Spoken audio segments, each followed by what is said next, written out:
Let's be brutally honest right now. That's a big question. I'm looking for someone who doesn't want to go to base camp, but they want to go to the very top. Whether it's here, India, New York. Civilization was born at happy hour. That's what wins. That's what stands out. That's what people are interested in. That's what I want to know. The Hospopreneurs Podcast with James Henderson. Hello and welcome to episode 141 of the Hospopreneurs Podcast. Just shy of 3 decades since my guest today became the first Tasmanian to be granted a distilling license in over 150 years. Bill Lark, the founder of Lark Distillery, joins the program for an insightful and inspiring episode on the Australian whisky revolution and how one man on a fishing trip started it all.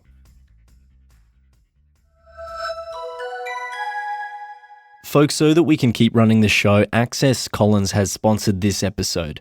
Their revolutionary booking and inquiry management software for hospitality is designed to help operators increase foot traffic, maximize revenue, and tackle no-shows. And they're doing that. The average user on their platform sees 18% more web bookings, an increase of 25% on inquiry conversion rates, and up to 900 hours saved in admin each year through automation.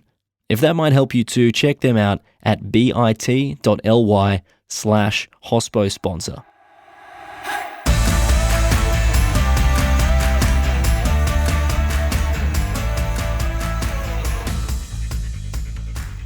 Hello and welcome to the show, Bill. G'day, James. How are you?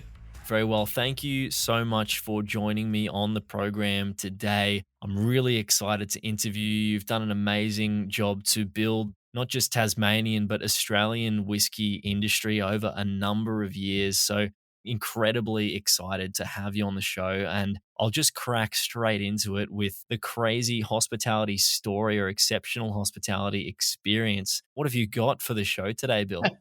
I've got several amazing experiences. The first one that sticks out in my mind was having decided I wanted to see if we could make whiskey in Tasmania. I was always very nervous about what the public might think of it. And we not long opened our first cellar door and we released our first small volume of whiskey to the market. And a Scottish chap came into the cellar door and asked, "What is it you're doing in here? You'll not be making whiskey, would you?" And I said, "Well, as a matter of fact, sir, we are." And he said, "Well, you better give me a taste then." And I said, "Well, look, I'm sorry, sir, I've only got such a very small amount. I can sell you a taste for $3. And he didn't like that, being Scottish, of course, but he did hand over $3 and I poured him a little taste and he took a sip. And he went straight to the back door of the cellar door. And I thought, oh, gosh, he didn't like that. And he opened the door and he screamed out to his wife, "Mary, guess what? They make whiskey in here. Come on in." And it's not bad. And he ended up buying 3 bottles. There you go. Fantastic. That was your first run, was it? That was our very first release, yeah. Goodness, what an incredible piece of feedback to receive on your first there. And just to give listeners an understanding of how far you've come since then, tell us a bit more about the volume that you do at Lark now.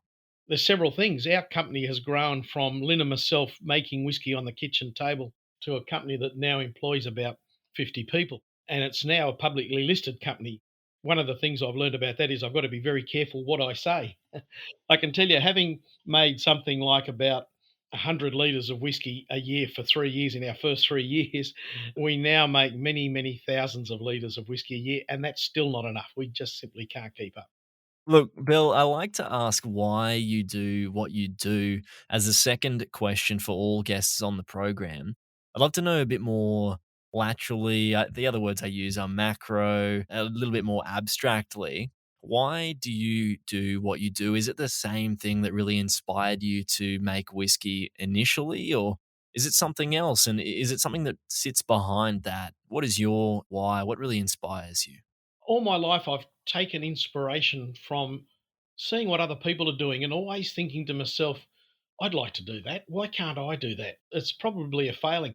People often ask me, what's my weakness? And I guess my weakness would be I've never learnt to say no. And if I've seen somebody do something, I've always thought, I'm going to do it. And that's kind of what led me into doing what I do now. It was having discovered I enjoyed drinking whiskey and just asking the question, why isn't somebody making whiskey in Tasmania? Decided to have a go.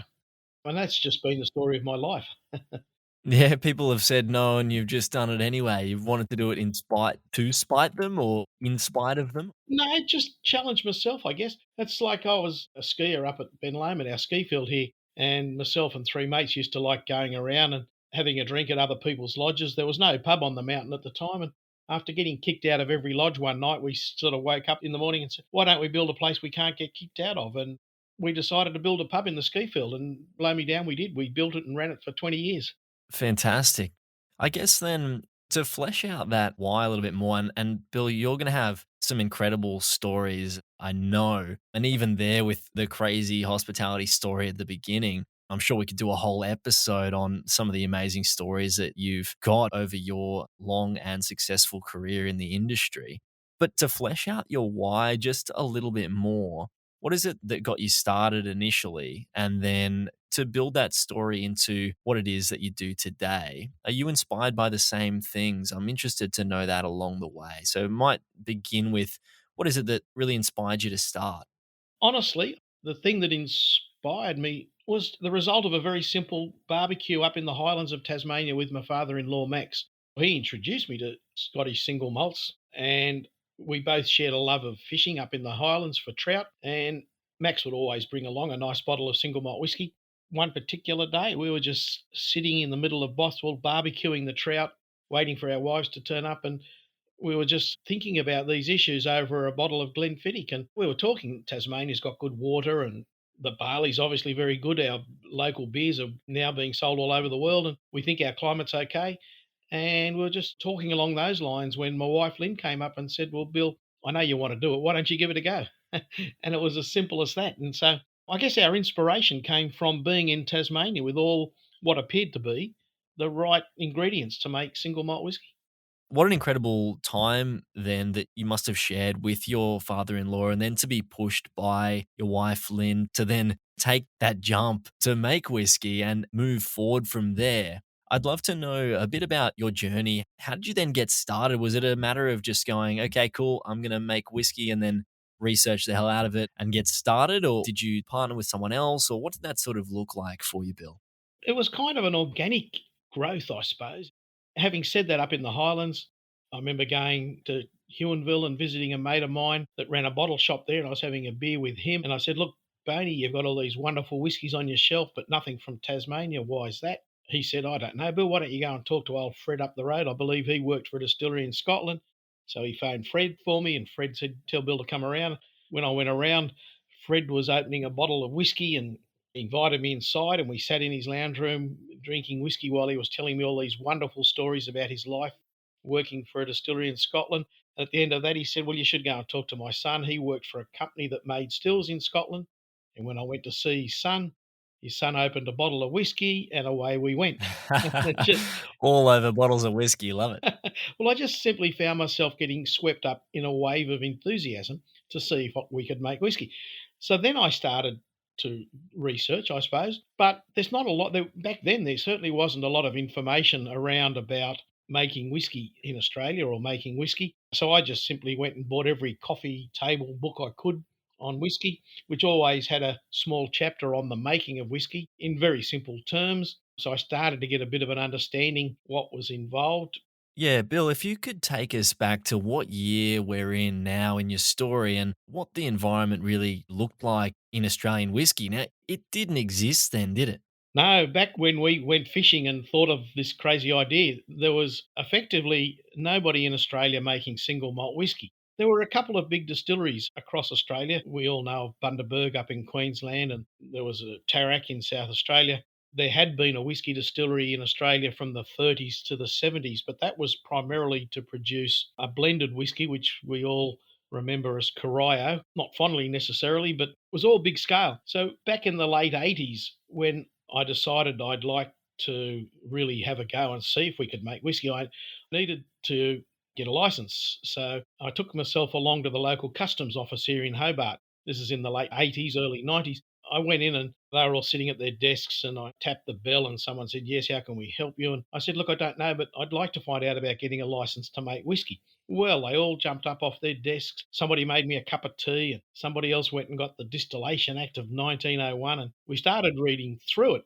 And that's when we discovered why perhaps there hadn't been anybody distilling at certainly the craft level scale in Australia, was because when they borrowed the Act on Federation in Australia, they borrowed the Act from Scotland, which by then the Scottish industry was a very large scale industrial size operation, I suppose. And so, in order to get a license, they said I had to build quite a large scale distillery. And I said, well, look, I've got a tiny little still and I don't even know how to make whiskey. I don't have the resources to do that. And they were probably more sad than I was that they weren't able to give me a license. And so I remember going home and saying to Lynn, well, look, let's pack the little still up. We've had a bit of fun, but I don't think this is going to go any further.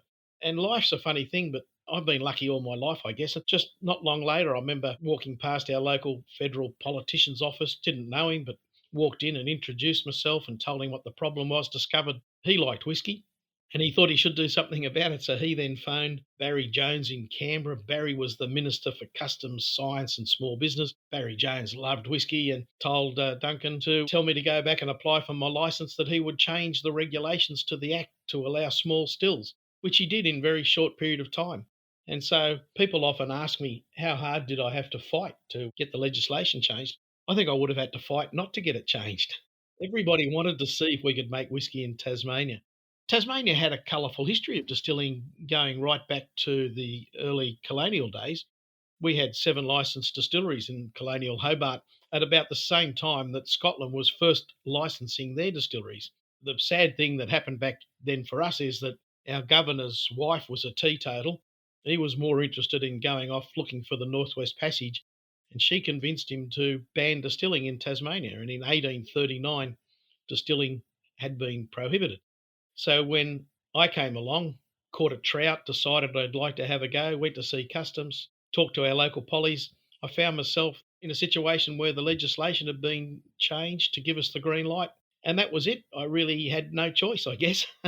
And from there, then, once you did start making whiskey, how was that received with the public? I imagine you got a lot of public support for that, given that you were the first, as far as I know, craft whiskey distiller in Australia. So, what did that look like in terms of your growth from there?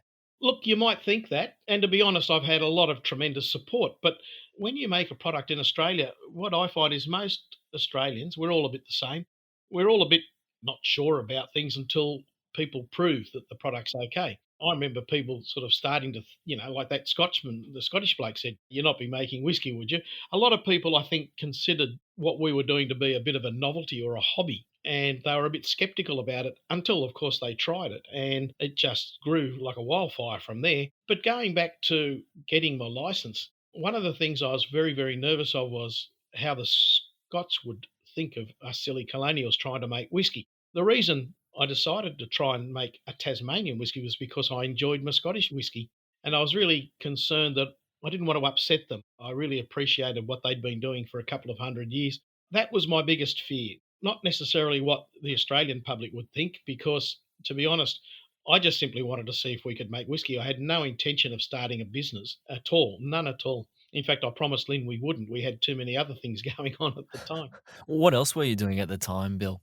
I had a very busy land surveying practice. Lynn and myself and 3 other families had built and were still running a pub on the ski field.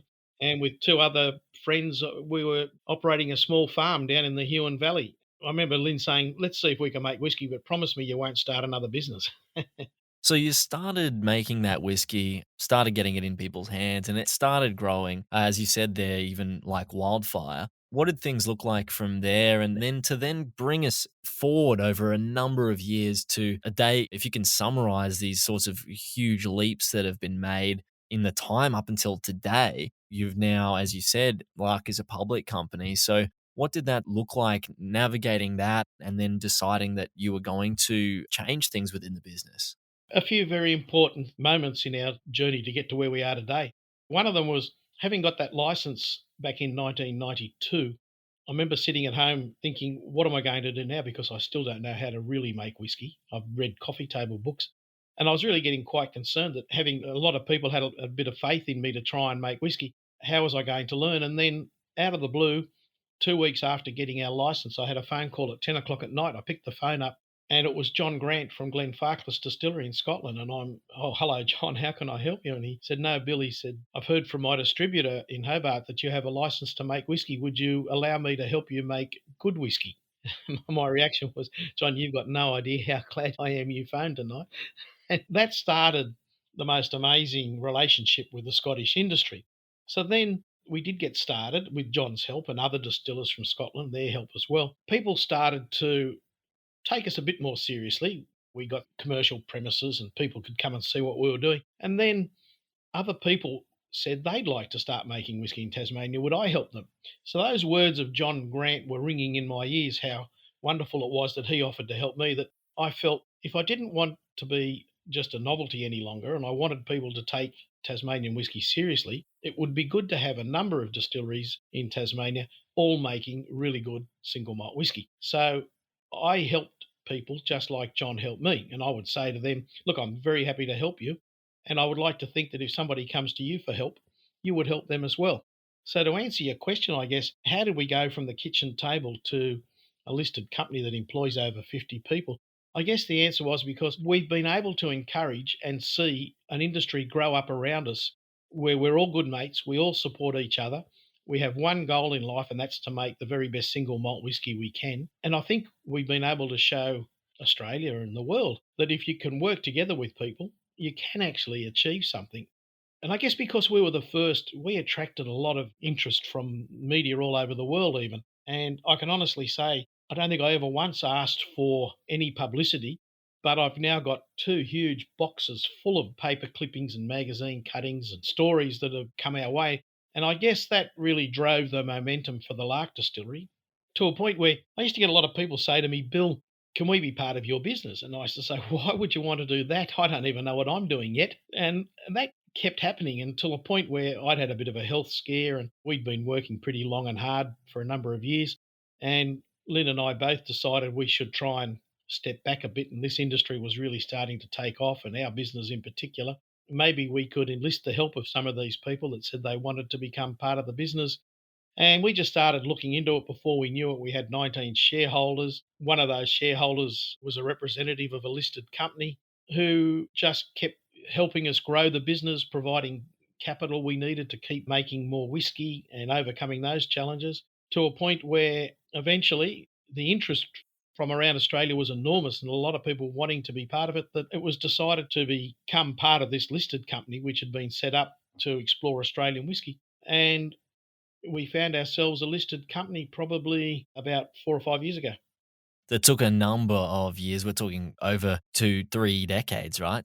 Crazy how much things have evolved in that time. So thank you for elaborating on that one as well. In terms of the product itself over the years, and given that you were the initial person involved in that process, how much has the product itself changed and evolved over time? And you've got a number of products now, but in terms of the core whiskey products that you release, what has changed? Has it changed? I think our greatest period of change would have been probably our first 8 years until we released finally 6 or 8 years. We released our first whiskey.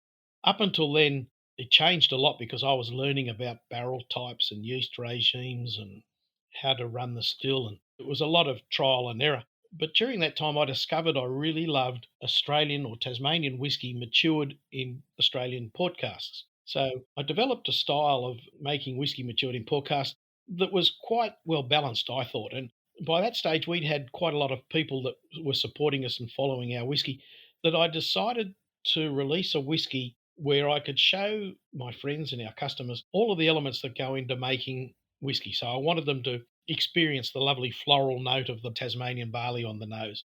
I wanted them to, on the first sip of their whiskey, enjoy the character you get from charring an old port cask and shaving it and re-charring it.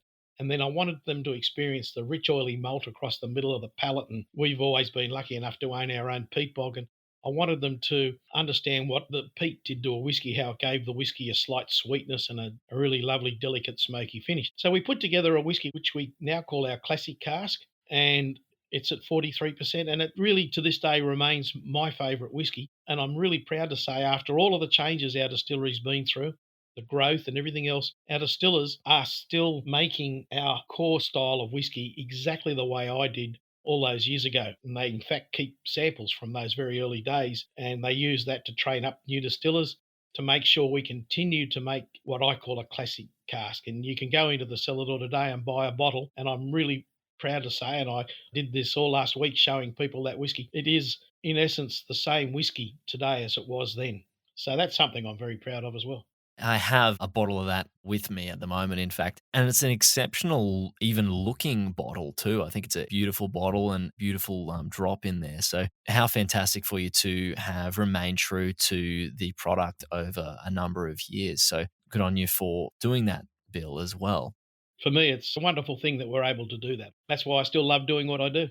Bill, I'd like to know what it is that you're learning about or exploring at the moment. Given that you've seen so many things in the industry, I'm sure you've seen all these incredible changes and innovations due to things that you've driven yourself. It sounds like a lot of the time in the very early days, really just following your passion and then following your nose in a way there. But then to evolve things and really build this exceptional brand in Australia and put Tasmanian and Australian whiskey on the map. What is it that you've learned in more recent times there or are learning now? So to push things forward, things that you're interested in terms of where things might be going looking forward. I've learned a lot of things along the way. I've had to learn because I didn't know what I was doing when I started. I've had some great mentors from across the world along the way. But I think one of the things I've learned over the last 29 years, the fact that it took Lynn and myself a long time to develop the product and come onto the market and slowly build our support base and our customer base, I look back and think in order to build a brand and to build brand loyalty, you can't buy it. You can't win it with fireworks and parties. You've got to actually just prove your bona fides to your friends and family. You've got to be true to yourself. You're going to stay the distance with what it is you set out to do. And I think having done that, we've created a brand now that is something I'm very proud of, quite amazing. And don't be in a rush to build that brand. Take your time. Back in 2014, Lark Distillery won the National Telstra Small Business of the Year award, which was quite amazing to think that we could do that amongst so many inspiring businesses. You've got to remember, Lynn and I actually set out not to start a business, just to simply see if we could make whiskey. So on the night of that award, the judges came to us and said, look, congratulations, you've got a great little business. But the thing we love most about your business is you can show Australia, you can show the world that you can not only create your own business, but you can create an industry by pursuing collegiality amongst your members to help and encourage. And through that, you can grow your business and create an industry. So that's something I'd ideally love to follow through. When I started, it was Lynn and myself on the kitchen table. Today, there are something like over 300 small distilleries in Australia. What I'd like to do is work with the industry to make sure we continue to keep this collegiality amongst distillers so that we can grow the industry even further. I'm not afraid of growth. I'm not afraid of the amount of whiskey we're producing. What I'd like to see is that we all produce very good whiskies, that we all stay really good mates, and there's no reason to think we can't all succeed if we do that. So that's the sort of thing that is driving me today. And to tie that into one of your earlier answers there around some of those other people that were coming to you and looking for some advice when they were starting up. And once you started getting some success and they were coming to you in those earlier days, what are some of the brands that exist today that you've supported to now become Australian whiskey names? There's all manner of distilleries, Lime Burners in Western Australia, Archie Rose in Sydney, Starwood Distillery in Melbourne. In fact, I was one of the original directors of the Starwood Company, helping an old business manager of mine move to Victoria to establish that distillery. Overeem Distillery, Sullivan's Cove. Well, there's many, many distilleries that I've been involved with.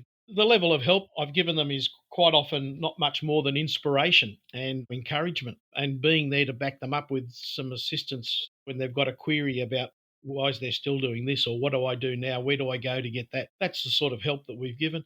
My daughter and myself established a distilling school for this very reason way back in the early 2000s for people that decided they wanted to start a distillery, we felt there was no need to let them go ahead and make mistakes like we did, that they could perhaps benefit from our experience. So we established a distilling school for people, not to tell them how they should do it or what they should do, but give them enough information to be able to allow them to make up their own minds how big or how small they'll be and how they'll approach it. That school still runs today and it's fully booked up, I think, until Christmas time. And look, I'd like to continue my role to grow into that area, I guess. It's great to hear that school's around as well and that people can book in and learn more. Because I mean, I'm even interested myself in going through that school. So I'll chat with you about that another time, Bill. But I'd love to ask you a little bit more about the changes that you have seen over the years, some of those innovations and innovative techniques that have occurred in various aspects of your business over that time. What are some of the things that you have seen in the industry that have evolved, some of those innovations or innovative techniques over various aspects of your business? So this could be anything from distilling to something more niche in distilling. Maybe there's some inspiration that you've drawn from changes even in Scotland and in Scotch whiskey or in American whiskey. Maybe there's something there. I'd love to know what you've seen over that time. We've seen and experienced a few innovations. We've had to be innovative in our early days because there was nobody else to get guidance from. We had to sort of do it ourselves. And we have to bear in mind that we thought we were going to be small scale. By that stage, the Scottish industry, Japanese and America, they were all quite large scale. One of the things that when I was talking to John Grant that night, way back in the early days, was that he mentioned his father had been using, he asked the question, how big was I going to be? And I remember saying, well, John, I think it's a matter of how small I'm going to be. And he said, oh, well, you'll probably want to play around with these little quarter cask barrels, smaller barrels. He said, I couldn't wait to take over from my father and get rid of them. And I said, oh, why did you do that? He said, oh, they're way too expensive to mature whiskey. And I said, well, then why did your father play around with them? And he said, well, because he always believed he could get a richer, more intense flavoured whiskey in these smaller barrels in a much shorter period of time. And in the shorter period of time was sort of appealing, I guess. But the most important thing to me was to think that we could get a very rich and intense flavoured whiskey out of these small barrels. And if we were going to come onto the market, we needed to come onto the market with a product that people stood up, and took notice of. And so we made the decision to build our production around the use of what we call an Australian quarter cask, a 100 litre barrel, which is quite small compared to the Scottish industry. The great thing that we found doing that was it did produce a whiskey that was richer and more intense in flavour. It started to win some of the highest awards around the world, whiskey coming in these small casks. And I think the feedback from one of the judges, won a very high award back in 2009, was, how are you blokes doing that in Tasmania? And one of the reasons they gave was the fact that we are using these small barrels. So it's become a bit of a signature around Australia, I guess, that most people starting up in this whiskey making game is to use small casks. We had to sort of not fight, but we had to work against a little bit people's notion that a good single malt whiskey had to be 10 years of age. Well, that's true, perhaps in a bigger barrel, but people didn't understand that you could mature in a small cask. And so our label didn't give an age statement. We just simply said small cask aged, and that was our stamp of pride in a way. And it's something that I think the vast majority of distillers around Australia have adopted. And along the way as well, we wanted to get peat into our whiskey because I really loved them at peated whiskies, and I was encouraged in the very early days to use peat. We were lucky enough to find our own peat bog. And then we had to develop a process of how do we get peat into our malt, because in Scotland, they create their malt over a peat fire and the peat is imparted into the grain.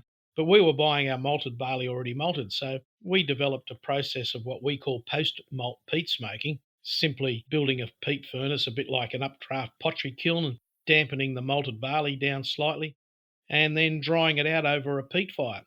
And the peat smoke was imparted into the grain that way, and then we distill with it.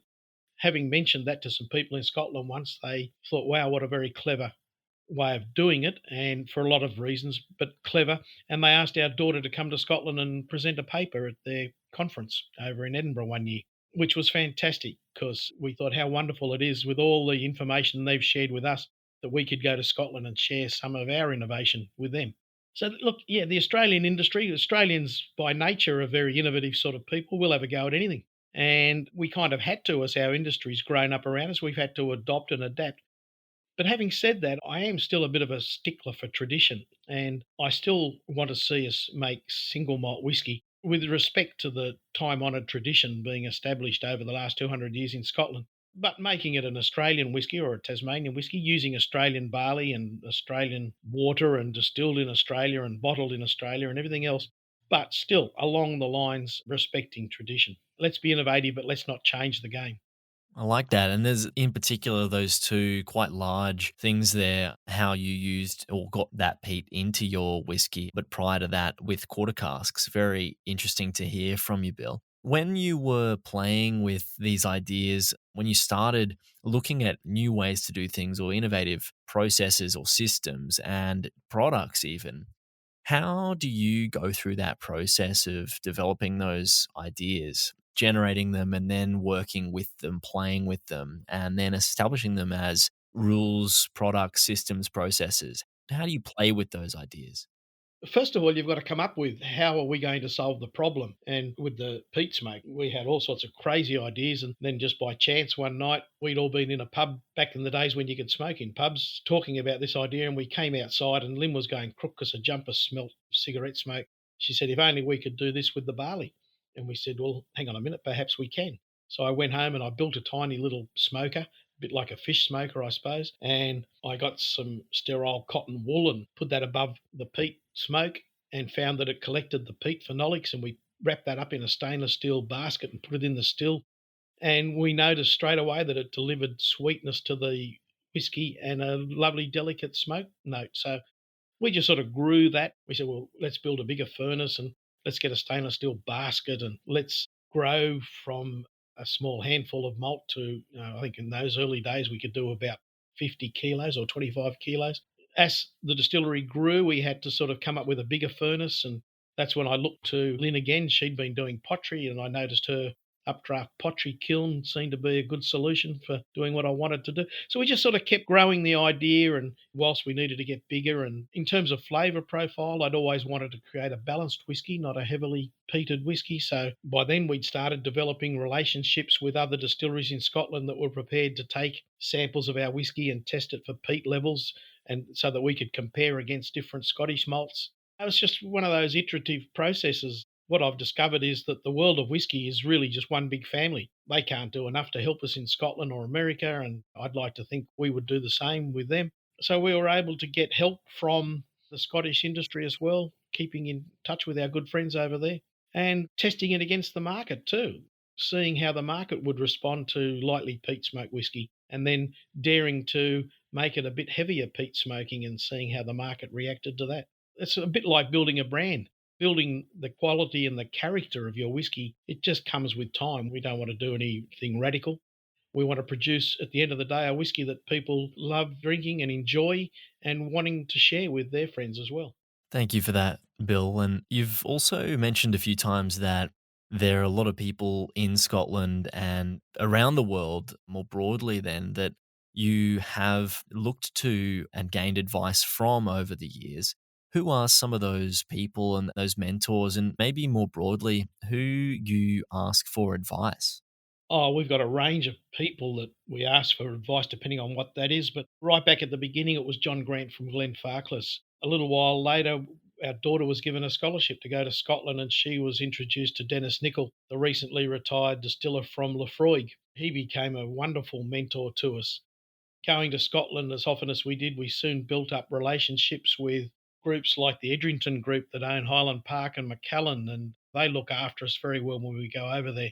And now we've formed a wonderful friendship with the people at the Glenfarclas Distillery. We work very closely with them, and they're a wonderful company and still a family owned company. And so we're able to draw great assistance whenever we need it. The list goes on and on. We've got friends now right throughout Scotland and over in America, and too many to list.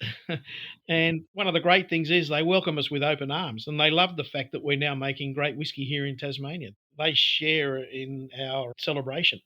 And now, then, looking to bringing it back to today, what is it that you're looking to as a challenge that you're grappling, that something that's causing you friction that you're working through at the moment? The real challenge is I've seen us grow from the heyday of craft distilleries where we've all been in the same boat and we've all grown together and we're all sharing, to a point where our industry is now starting to change. We're starting to get some distilleries of quite considerable size that really want to take on the world. I don't have a problem with that as such.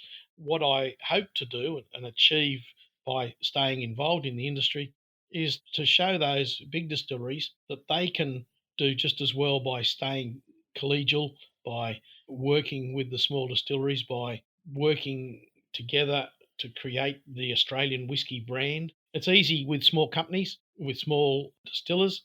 When you get big companies, we all know that that can be a bit of a challenge. It's not a bad one, and I'm not afraid of.